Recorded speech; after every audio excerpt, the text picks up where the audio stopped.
No dia 27/9/2017, quarta-feira passada, eu e a minha equipe tivemos o prazer de sermos recebidos pelo professor Ricardo Augusto Felício.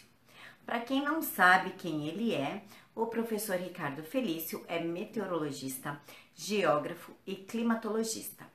Ele desvendou a farsa do aquecimento global, do efeito estufa. Ele mostrou pra gente que isso é tudo mentira, é uma forma de criar pânico na população e assim conseguir dinheiro fácil, né? Por que que eu tô fazendo essa introdução antes do vídeo? Eu realmente tinha feito uma introdução no dia da entrevista, onde nós marcamos o local, tudo, eu fiz aquela introdução e aí iniciamos a entrevista. Só que eu cortei essa introdução porque antes eu quero contar uma coisa pra vocês, antes de vocês assistirem a entrevista, que é muito interessante.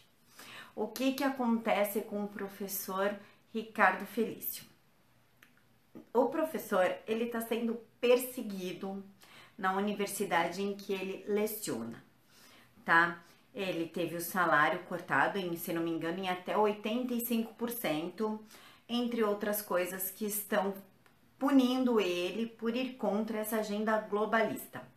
Como eu sei disso? Foi por ele? Não, não foi por ele, como vocês vão ver na entrevista. Eu sei disso porque, como jornalista, a gente tem que ir atrás de informações, de fatos, para ter certeza daquilo que a gente vai postar, do que a gente vai escrever, do que a gente vai ouvir.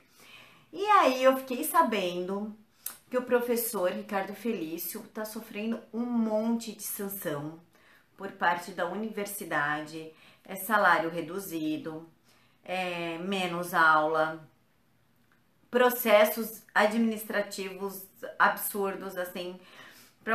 Só um processo aqui que eu vou contar pra vocês que eu fiquei sabendo, né? Assim que eu tiver mais material, eu vou fazer um post com um link, tudo certinho, e divulgo pra vocês verem o absurdo que chega, o quanto as pessoas são perseguidas.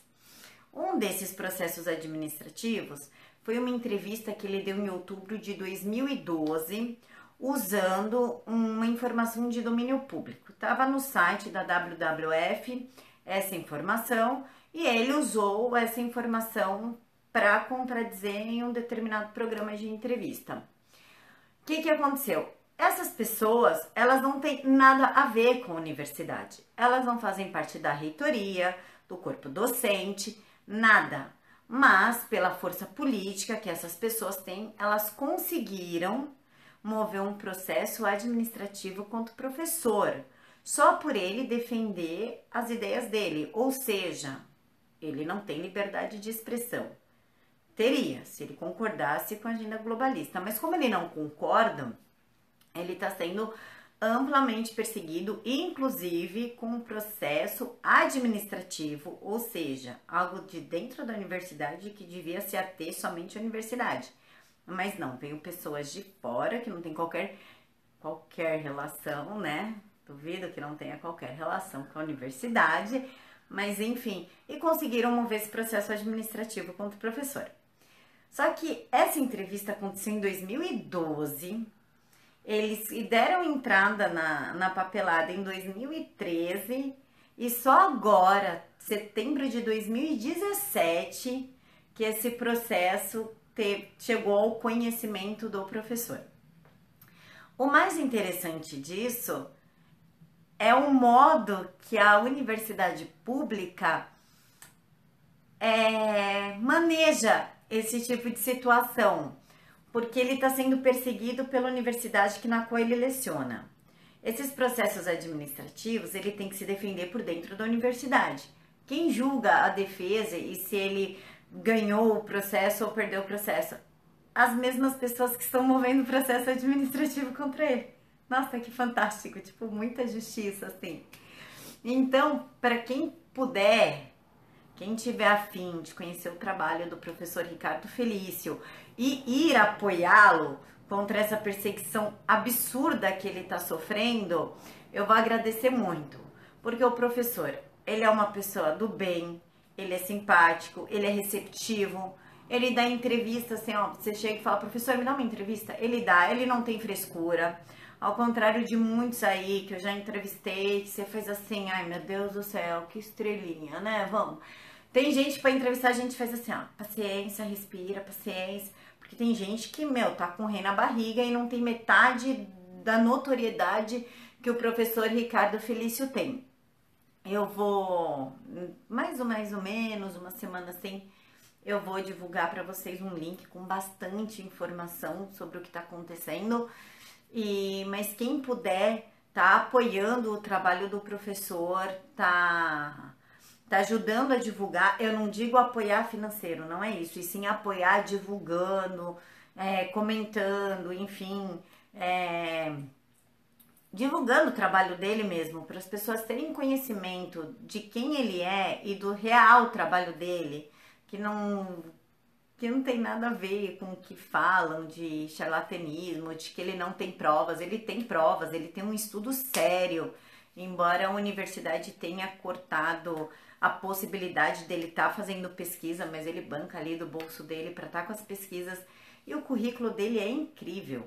Eu vou deixar aqui na caixa de informações uma prévia do tamanho do currículo dele.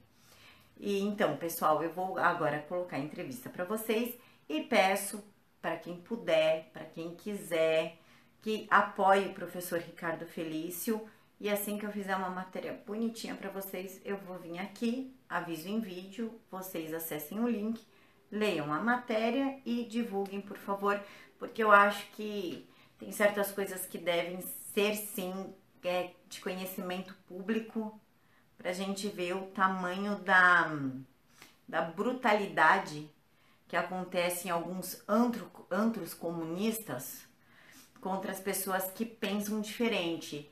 E aí vocês vão ter uma ideia de que não existe pluralidade de ideias e nem discussões e nem dois pontos de vista.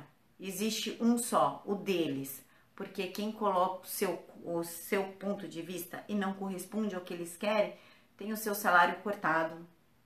85% é muita coisa. O professor tem família, né? Tem as particularidades dele lá, a vida pessoal dele para estar bancando. E agora, com 85% menos de salário, como é que ele vai fazer? É justo? Não, não é. É permitido pela lei diminuir salário? Não, não é. Mas ainda assim a universidade fez. Então é isso, pessoal. Quem puder tá divulgando aí, eu agradeço. Quem puder tá divulgando o professor Ricardo Felício, eu agradeço. Então é isso, pessoal. Segue a entrevista, logo mais o link. Fiquem com Deus e até mais. Professor, qual o impacto que essa agenda causa na sociedade e qual a melhor forma de desmistificar esse assunto para a grande parcela da sociedade que não tem conhecimento profundo sobre o assunto? Eu acho que a coisa mais importante de se falar é qual dos cientistas ou qual do grupo dos cientistas está querendo cobrar de você. Esse é o grande ponto, né? Porque os cientistas que defendem a hipótese fraudulenta, completamente fraudulenta, porque ela não se sustenta cientificamente, sobre que o homem mudar o clima da Terra através do gás CO2, causando efeito estufa e tudo mais, é que eles estão norteando, querendo nortear políticas públicas, ou seja, estão servindo de legitimação para políticas públicas que vão sempre encarecer a vida das pessoas. Tá? Então esse pessoal está defendendo exatamente isso. Quando você vê o pessoal que é o lado contrário e fala que isso não tem nenhum fundamento científico, essas pessoas não estão te cobrando absolutamente nada. Eu acho que começa por aí. A célula máter disso é qual dos dois discursos está cobrando da sociedade um preço mais caro. Essa história de aquecimento global, ela surgiu da onde, por quê e com qual finalidade?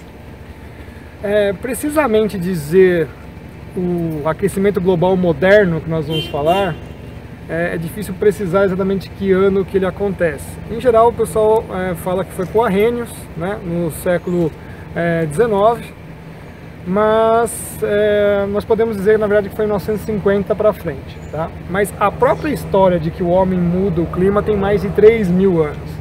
Já foi discutido com Teofrasto, nas ágoras gregas, né, se o homem cortava uma árvore mudava o clima. No Senado romano já foi discutido isso. Então, toda hora volta essa discussão entre a sociedade quando se torna mais organicista e mais tecnicista, né? Então o pessoal acha que vamos mudar o mundo por causa que fazemos alguma coisa na natureza e passa-se 1000 anos e nada aconteceu, entendeu? Então é mais ou menos por aí que é a discussão. Então eu acho que tem várias idades nessa história de que mudança de clima, mas a moderna nasce em 1950. Com qual finalidade? A finalidade é de fato controlar sociedades. Tá? Então, a partir do momento que você controla a energia, que é o principal foco dessa discussão, você consegue controlar as sociedades, porque sem energia você não faz nada, você não faz uma fábrica rodar, você não faz água potável, porque você precisa de energia também para fazer limpeza de água, então você leva a sociedade a uma condição de miserável, ao invés de fazer com que a sociedade evolua mais. Professor, quais são os argumentos científicos utilizados contra a hipótese do aquecimento global? A pergunta é bastante interessante, porque na verdade quem levanta a hipótese é que tem que trazer a evidência para provar, né? Então, no nosso caso, a gente está mostrando que eles estão errados justamente pela ausência dessas provas. Então, quando eles fazem a afirmação que o CO2 controla o clima da Terra, né, como um principal fator, e pior ainda, dizer que é o CO2 que o homem emite, a gente pede as evidências de que isso realmente aconteça.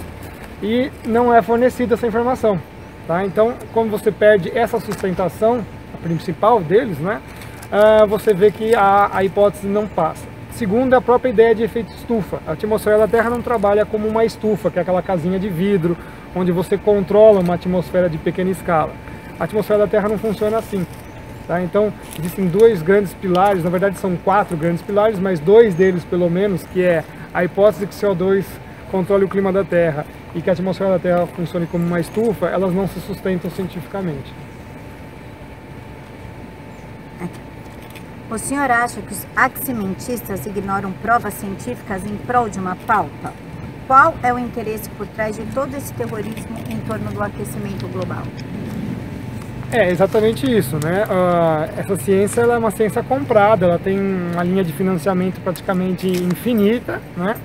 Que justamente fazendo esse tipo de ciência, né, eles vão dar a legitimação que o Estado quer para fazer as suas políticas públicas. Então isso não é teoria da conspiração, como muitos dizem, porque na verdade está pautado na ONU. Então a ONU está decidindo isso, através, por exemplo, desse negócio que é outra falácia, que é o desenvolvimento sustentável. Tá? Então eles já preparam a sociedade, então eles estão fazendo toda uma política pública mundial e precisam legitimar isso à frente às pessoas. Então usa-se hoje a ciência como uma nova religião, tá? Porque ela não consegue trazer evidências daquelas coisas, né? Inclusive eles evocam muito o princípio da precaução, que é um princípio jurídico, não é uma coisa científica, tá? Eles mesmos dizem, né? São frases deles. A gente não tem a plena certeza científica, mas queremos implementar essas mudanças de qualquer forma por precaução, que essas coisas não aconteçam. Ora, se eu preciso de princípio da precaução, eu não preciso de ciência, né? Entendeu? Sim. Então fica bem, essa coisa fica muito amarrada a, de fato, usar simplesmente os cientistas como processo de legitimação. As calotas polares, então é mentira, está derretendo, o nível do mar está subindo e vai engolir Santos? Não, isso tudo não procede.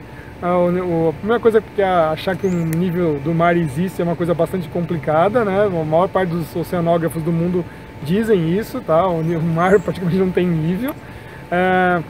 As calotas polares, cada uma delas tem uma dinâmica diferenciada. O Ártico é totalmente diferente do Antártico. Tá? A Antártida está crescendo o gelo, não está diminuindo. O Ártico tem ciclos de derretimento, em geral, de 9, 12 anos. Depois ele também tem um ciclo de congelamento. A beirada toda da Groenlândia é sabido já há mais de 40 anos que ela derrete um pouco a mais do que o normal, depois ela volta a congelar. Então essa informação também não procede. Tá? Então os ursos polares estão seguros.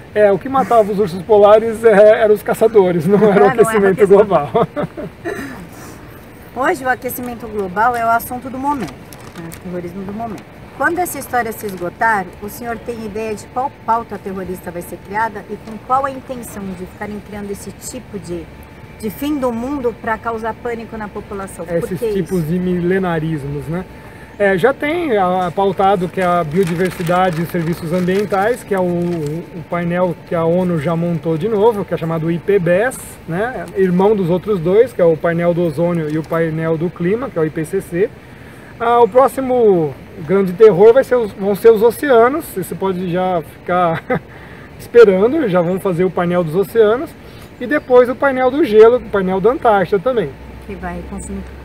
Porque eles querem ter, né, algum tipo de domínio em cima disso. Também nós temos várias visões sobre a Antártida, territorialista, imperialista, ambientalista, tem vários tipos de visão de abordagem ao continente antártico. E finalmente também tem o painel do espaço. Hoje já se discute que as órbitas da Terra estão cheias de lixo espacial, portanto você não pode, país pobre, você não pode lançar o seu satélite para controlar o seu próprio ambiente, tá? Então já tem esse discurso também, porque tem lixo espacial demais. Então vejam que quando você elenca isso, e isso está nos próprios relatórios, como o relatório Brundtland, os relatórios da Rio 92, eles indicam exatamente os lugares que eles querem atuar. Então quando você fatia esse todo, você observa que eles estão controlando, né, estão dominando todas as áreas, através, então, de novo, do processo científico como legitimador, né, implementando as políticas públicas que a ONU quer colocar. Com a ajuda do Greenpeace. Com a ajuda de todos os ONGs que estão por aí.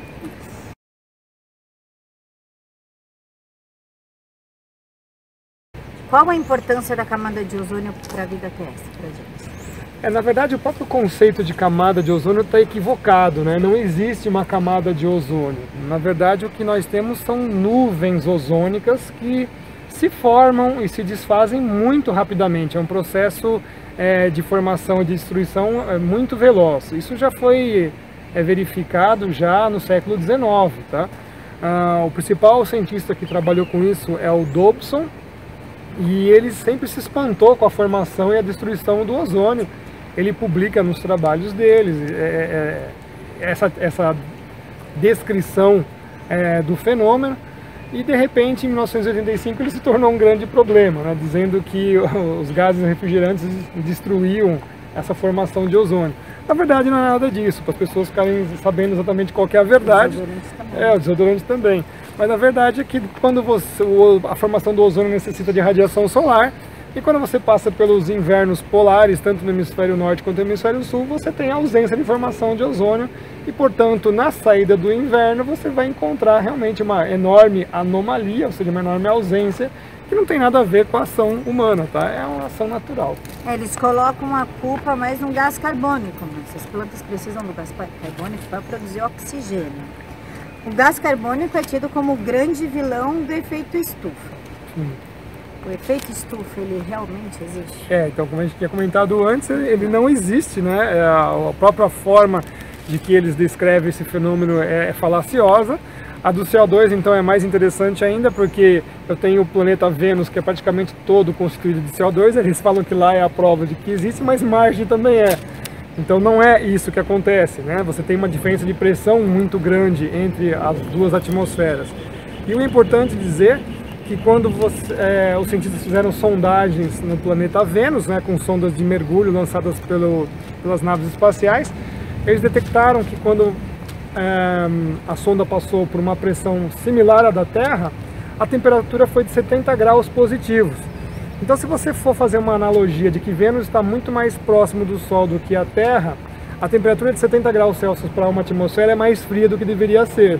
Então o CO2, infelizmente, não faz absolutamente nada. Primeiro que ele nem sequer intercepta essa radiação, ele intercepta a radiação muito mais fria. Mas existe alguma ligação entre o ozônio, entre o efeito estufa, a camada de ozônio e o gás carbônico? Esses três estão interligados? Porque a gente aprende uma coisa em cima da outra, assim. Não teria nada a ver uma coisa com a outra, mas você vê que o discurso ambiental e pseudocientífico começa a atrelar as coisas, né? A diminuição do ozônio causa mais aquecimento global, porque reflete mais no CO2, então eles vão... chega ao ponto de você ver um mesmo pesquisador que trabalhava no painel do ozônio, agora já está trabalhando no painel do clima, então às vezes são as mesmas figuras, né? E às vezes tem pessoas que nem sequer são climatologistas e ganham esse título. Os especialistas. Então o povo pode usar desodorante sem problema nenhum, com né? certeza, não tem nenhum problema, ainda mais que hoje o seu desodorante é explosivo, meu amigo. Ele tem butano, propano, essas coisas.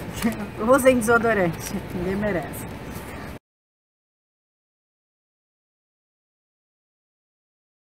Qual o impacto do desmatamento sobre o clima global e o clima local? O clima global não tem absolutamente nenhuma consequência, porque a quantidade de florestas para o globo é ridiculamente pequena. A própria altura, a estrutura do dossel é muito pequena também em relação à atmosfera. No clima local você vai ter algum impacto, sim, você pode ter diminuição de sombras, então você tem mais incidência de radiação solar, mas isso não vai virar um problema ambiental colossal que não sabe que não vai ter nenhum tipo de solução. A própria floresta se renova, tá? Então esses ciclos de renovação florestal acontecem em ciclos de 20, 30 anos, principalmente são as florestas tropicais. E o interessante é que na conta do desmatamento eles nunca colocam a parte em que a floresta realmente renasce, né? Ou também é assim que é feito, tá? E o próprio Mário Fontes, que é um especialista de agricultura, fala sobre isso. Tem um vídeo interessante dele fazendo essa discussão. Agrônomo, perdão, né? Ele é agrônomo. E ele conta, olha, o pessoal só coloca a conta para baixo, mas nunca coloca a conta para cima quando você tem o reflorestamento e a própria recuperação florestal. A Amazônia é realmente o pulmão do mundo? A gente precisa cercar a Amazônia? Eu acho que a Amazônia é o banco do mundo. Se você quiser dar uma nova denominação, é isso daí, é o banco. Por isso está todo mundo querendo assaltar o seu banco, certo? Então a gente tem que ter essa visão idiota e podre que tem por aí, não, porque de ambientalismo, etc e tal, e ter uma visão mais nacionalista, que estão de olho no seu dinheiro, no seu banco, nos seus recursos financeiros, tudo que está aqui, tá? Que pode gerar bastante riqueza para o nosso país, e o pessoal está simplesmente abandonando isso em prol de uma causa ambiental totalmente doutrinária. Fictícia. Totalmente fictícia. Caso as florestas sejam extintas, como haverá chuva? Bom, primeiro porque a chuva não depende da floresta. Um caso extremo foi justamente o estado de São Paulo, que foi praticamente todo devastado por causa do café, e os totais pluviométricos aumentaram. A gente aprende na escola, né? Chove no solo, aí cresce a plantinha. Parece, nossa, exatamente. Esse conceito é extremamente equivocado. Ele nasceu em Nairobi, na convenção da desertificação, de achar que a árvore faz chuva, né? Então é interessante que o pessoal vai programar os modelos de computador e coloca lá essa equação. Então é óbvio que quando você corta a árvore, o modelo responde que não tem mais umidade na atmosfera e, portanto, não tem chuva. Não é assim que funciona, tá? Isso é uma coisa bastante precária. Uma coisa não está relacionada, está relacionada ao rio, não à árvore. Na verdade, a árvore está relacionada à chuva que tem lá, tá? Então, os grandes climatologistas da geografia, eles, para traçarem como era o padrão observado na atmosfera da Terra, porque o ar é invisível, não tem como saber essas coisas, era justamente no reflexo na vegetação. Então eles já sabiam quanto que tinha de chuva, depois você vai ter dados para corroborar essas informações, e qual era o tipo de vegetação que tinha lá. Então, por que tem cacto aqui? Porque essa vegetação só se adapta a tal condição. Então as florestas chamadas rainforests, florestas de chuva, não são florestas porque elas fazem chover, elas estão lá porque chove muito. O decreto do Temer, polêmico da Gisele Bündchen lá, a moça que usa roupa de pele de animal. O decreto 9.042/17, idealizado pelo presidente Temer, o RENCA, onde ele extingue a reserva do cobre que está localizada no estado do Amapá, causou grande revolta na mídia, obrigando o presidente a ceder à pressão. Qual seria o impacto ambiental de explorar essa área? Primeiro são duas coisas. Primeiro, a parte de geopolítica. Eu acho que a gente não tem que ceder a pressões internacionais coisíssima nenhuma. É decisão de Estado, acabou, né? Não é modelo, atores de televisão que devem decidir isso, né? Uma decisão de Estado tem que ser tomada e ponto final. A segunda parte é a parte operacional, como é que isso vai ser feito.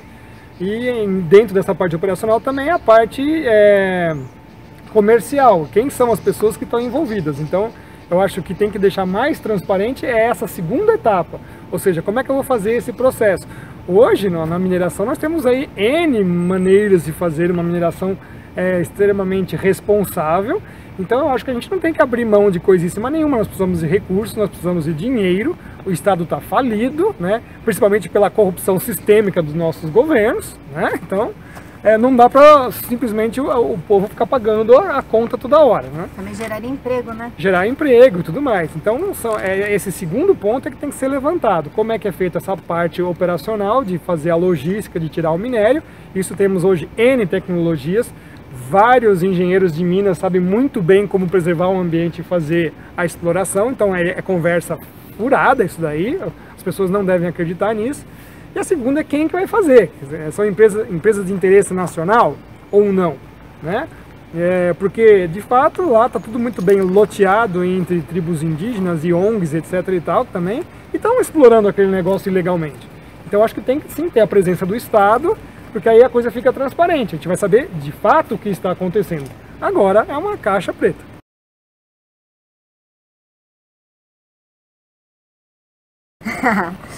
Essa história até me assusta, inclusive.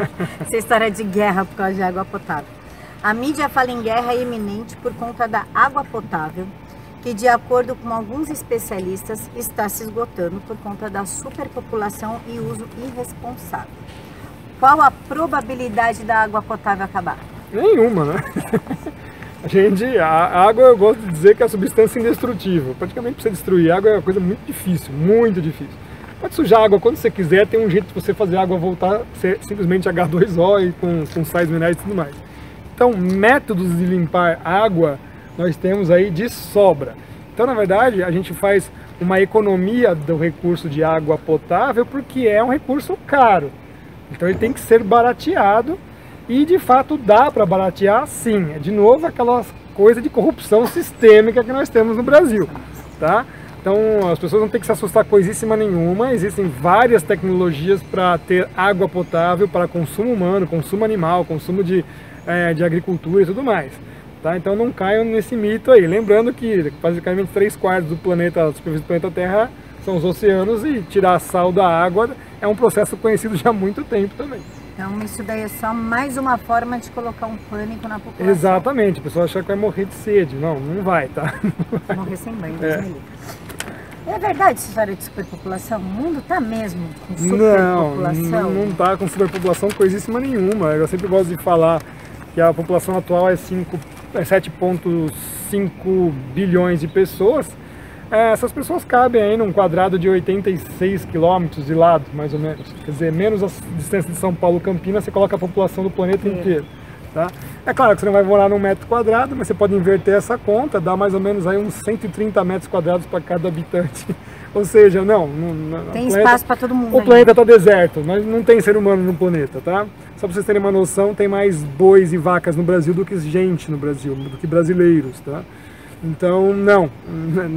O curioso é que o nosso sistema hoje produtivo de alimentos, ele já abasteceria 4 vezes a população do planeta, tá? Então nós estamos falando aí na ordem de quase 30 bilhões de pessoas poderiam estar comendo numa boa, com mais ou menos 3.000 calorias dia, tá?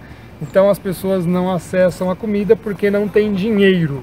Tá? É uma outra questão, não por superpopulação. Então a gente vê a própria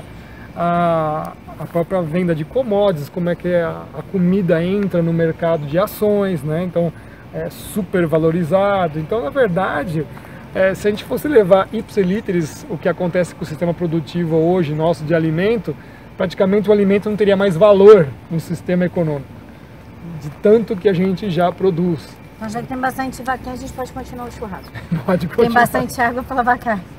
Por que não? Porque antigamente não, agora que faltou água aqui em São Paulo, na gestão Alckmin. 2014. Eles falavam que por causa da carne que a gente consumia, eram 360 litros para lavar aquela carne. Então o carnívoro estava fazendo parte da extinção da água.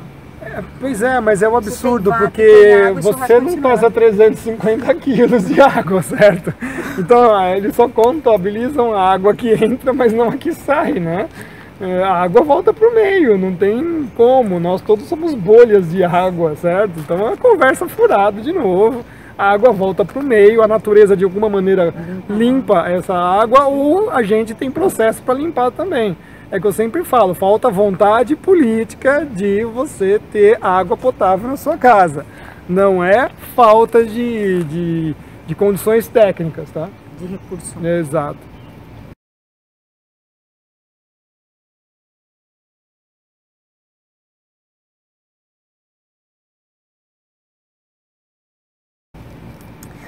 Terra plana e sol frio.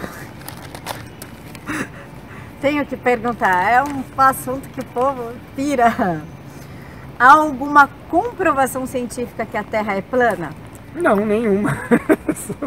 Só os livros de ficção científica. E por que veio esse assunto de novo? Eu creio que é para associar o pessoal que gosta de terra plana, que também combate o aquecimento global, com as pessoas que combatem o aquecimento global pelo método científico, entendeu? Eu acho que é isso, é a minha visão solitária aqui, tá? Mas essa ideia de terra plana é absurda, não tem como. O pessoal fala que tudo é mentira, não. Os próprios sistemas atmosféricos têm que ter a inércia planetária que só pode acontecer numa esfera, tá? Existe uma regata oceânica que é ao redor da Antártida. Se fosse a Terra plana dando a volta na Antártida do jeito que eles fazem, a regata seria gigantesca.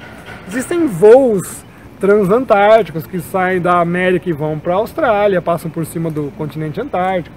Então não, a Terra é redonda mesmo, esférica, não tem nada de terra plana. E o Sol é quente. O Sol é quente. Porque tem uma teoria que o Sol é frio, né? Não sei, essa eu não conheço. Os terraplanistas também falam que o Sol é frio. Então acho que ele vai mandar raios de frieza aqui pra mim. Vai cair gelo daqui a pouco. Então o Sol é quente, graças a Deus, pode dormir tranquilo. Todas as estrelas são quentes. Entre elas, você pode falar que estrelas são frias entre elas, né? Porque algumas têm uma temperatura absurda e outras são muito mais frias. Mas não que elas são frias. E não o Sol. Não o Sol.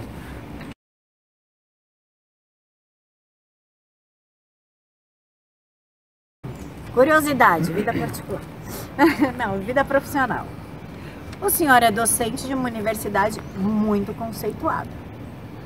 Existe a pluralidade de ideias no meio em que o senhor está inserido? Não, de jeito nenhum. Só tem censura aqui. Totalmente censurado. Você não tem nenhum tipo de liberdade de cátedra. Isso, inclusive, foram feitos documentos contra mim dizendo que eu não poderia dizer as coisas que eu falo. É um absurdo, né? Cerceia o meu direito até na constitucional e cerceia o meu direito como pesquisador, que teria que ser universidade, então o universo poderia estar à minha disposição de estudo, né? Então não tem nenhuma liberdade. Já sofreu muitas sanções aqui dentro? O que eu mais sofro é as sanções aqui dentro, é um assédio moral que é instaurado e incentivado, né? O assédio moral aqui dentro da universidade é incentivado, sim. O senhor já sofreu... já acabei de perguntar isso. Vamos para outro. Como o senhor lida com os alunos que são contrários à sua ideia? Porque o povo daqui é bem caloroso para resolver as coisas, né? Eles são bem revolucionários. Não, na verdade, eu tenho as minhas disciplinas, a obrigatória não aborda-se esse tema. Você tem todo um conteúdo programático dentro da climatologia geográfica que não tem nada a ver com esse assunto. Você vê como não tem, ele é ridículo. Mas os alunos não trazem isso de fora para dentro? Não, difícil. E depois eu tenho um outro curso, que é um curso optativo, que aí o discurso é sobre esse assunto. Então, em geral, o pessoal que vai fazer esse curso é um pessoal mais esclarecido, quer saber quais são as vertentes dos cientistas que são críticos a esse assunto, mas a gente tem bastante coisa científica sobre oceano, sobre cosmoclimatologia, então é bastante tranquilo, não tem essa guerra não, tá? Essa guerra é feita mesmo institucional. Não é nem dos alunos, é da parte é coisa de cima, do andar de cima, porque pelo que a gente vê na televisão, a gente imagina, né, que os alunos aqui são bem acalorados e parece assim, que vão invadir a sala, quebrar tudo, que se discorda. Não, mas então, se você for ver, justamente o perfil da nossa universidade da filosofia seria justamente fazer esses tipos de questionamento. Então, na verdade, eu estou na linha certa deles de pensar. Contribuindo com a Exatamente. Agora, ao contrário, é do corpo docente ser contrário ao que eles mesmos pregam, né? Que é o pensar, é o questionar. Exato, isso é muito curioso. Punição real de perder aula, de ser suspenso, o senhor já sofreu? Sim, várias. Corte de salário foi o último, alegando que eu não tenho publicações, que é uma enorme mentira. E a gente prova que é mentira, mas a gente não é ouvido. Tá? Justamente porque, como nós estamos defendendo o nosso ideal, e o nosso ideal mostra que é uma política externa contra o Brasil, né? Então o pessoal trabalha a favor desses agentes externos contra o Brasil. Então uma pessoa como eu, que está defendendo a nação, que está defendendo nossos ideais, ela é mal vista por essas pessoas, então eles vão fazendo todo tipo de sanção. Então corte de salário foi um deles, né? Então fiquei com os vencimentos reduzidos a mais de 85%. Então corta a tua família, sustenta a tua família e tudo mais. E toda hora tem denúncias vazias, né, com processos aí que administrativos vão sendo formados dentro da universidade, né? Mesmo porque ela coloca no perfil do senhor um monte de artigos que o senhor escreveu. Falar que o senhor não tem publicação.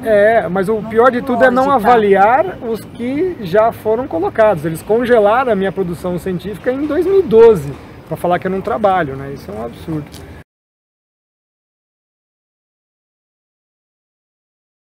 Mensagem final. O senhor quer falar algo, passar algum recado para o nosso público? Em geral, é exatamente o que a gente vem dizendo, né? Para as pessoas ficarem atentas, quais são os cientistas que estão dizendo que você tem que colocar a mão no seu bolso e quais são os que não têm.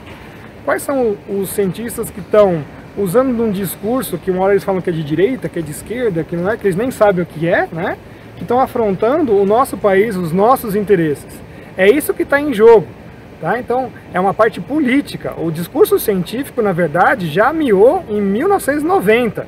Já se foi provado que tudo que eles estão falando é mentira. Então, como é que pode ficar 27 anos com o mesmo discurso, né? Dizendo, olha, está acontecendo... agora não, já são 29 anos, desculpa, 27 já derrubaram, 29 com o discurso do IPCC, dizendo que isso acontece, que é verdade e tudo mais, que é uma enorme fraude, tá? Então temos que olhar aí o viés geopolítico que está por trás disso. Quais são as forças internacionais que estão aí ameaçando o nosso país? Que eles acham que não, isso é tudo teoria da conspiração, que é uma mentira, porque nunca leram nenhum tipo de documento da ONU, relatório Brundtland, relatórios finais da Rio 92, da Rio +20 e tudo mais. Tá? Então acho que esse aí é o recado. Professor, muito obrigada por nos ter recebido, pelo tempo todo que o senhor dispensou a gente. Eu que agradeço a oportunidade. Obrigada.